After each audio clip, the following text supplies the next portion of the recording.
first of all, maybe we should start from there. What the minimum wage? What is the minimum wage, and how does one see it as a living wage? Is it a living wage? Because that, I believe, is the contention of labor, that you can't live on the minimum wage in Nigeria. Thank you very much, Uncle Yori. Let me start from stating that currently the statutory minimum wage in Nigeria is 30,000 naira. And if you benchmark that with the inflationary rate and the hardship and the pump price of petroleum, the price of electricity, you will realize that that minimum wage may end up being a traumatic wage.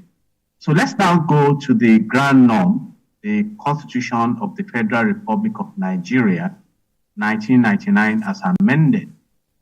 If you look at Section 16, subsection 2, it states clearly that the government should provide reasonable living minimum wage. So you see living there. And so in the current circumstance that we have, economically speaking, can we say that 30,000 naira can sustain a family at the point of at the minimum level? Because when statistically 1,000 naira a day. Statistically. Exactly.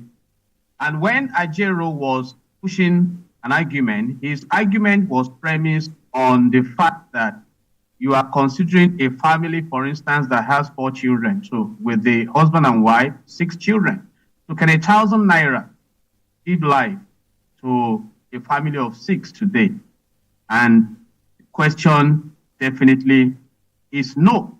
And now we have come to the point where there are negotiations. And I have stated my own concern clearly.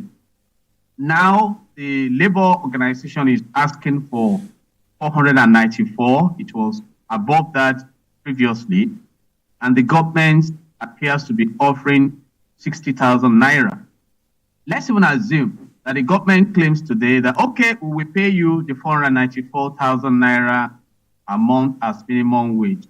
Can the economy accommodate it? As we speak right now, the total indebtedness of Nigeria is around 100 trillion naira. It was 12.12 trillion in March 2015. And so we are now talking about capability.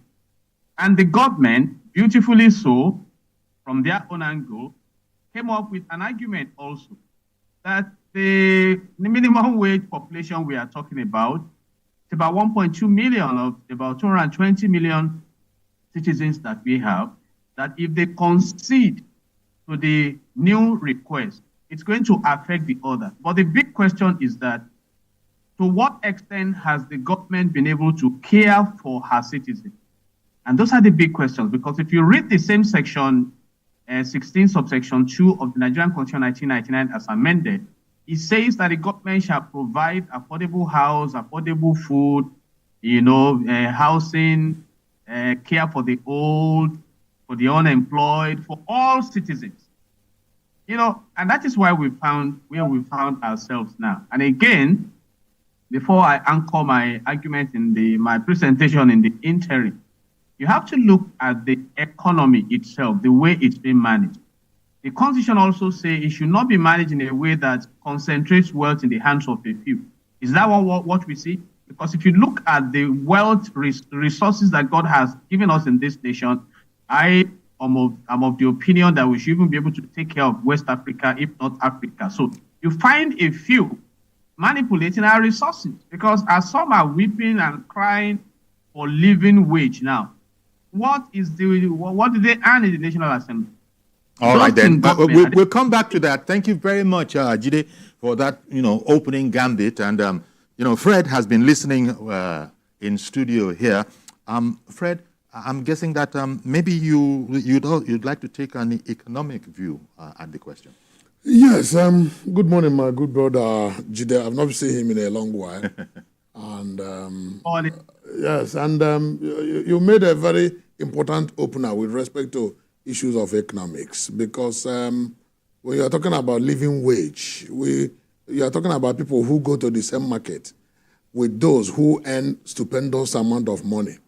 But we need to also look at the ability to pay principle Because part of the challenges that we have today is that the subsisting, or rather the immediate past minimum wage, which is the 30,000 naira, report we have is that as at October last year, that means even up to the end of that law,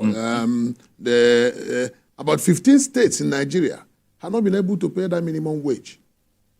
It is not as if, we keep saying, it's not as if they cannot pay, but the prioritization of government at subnational level is terribly against deep resource management, accountable resource management that will now enhance productivity. Now, if 15 states have not been able to pay, 15 out of 36, that means only 21 have been able to pay minimum wage. Now, if we now jack it up, how many will now fall below the threshold of compliance?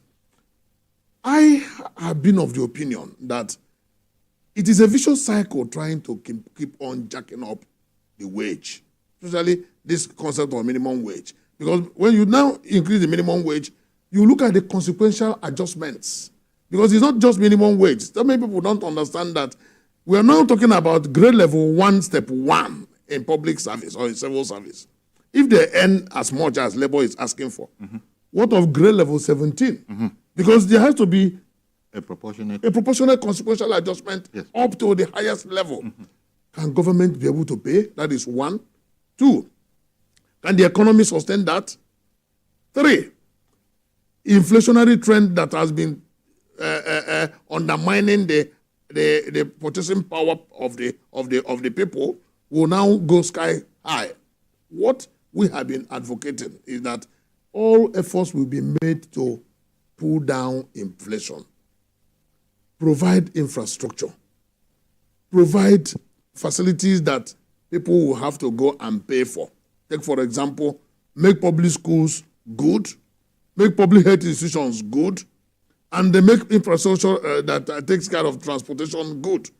These 3 alone, if you know the amount of money it takes from the pocket of an average Nigerian, you will know that no matter how much you jack up the minimum wage, without taking care of these aspects of our life, then that wage can never be a living wage. Now, if government is unable to pay, because we are looking at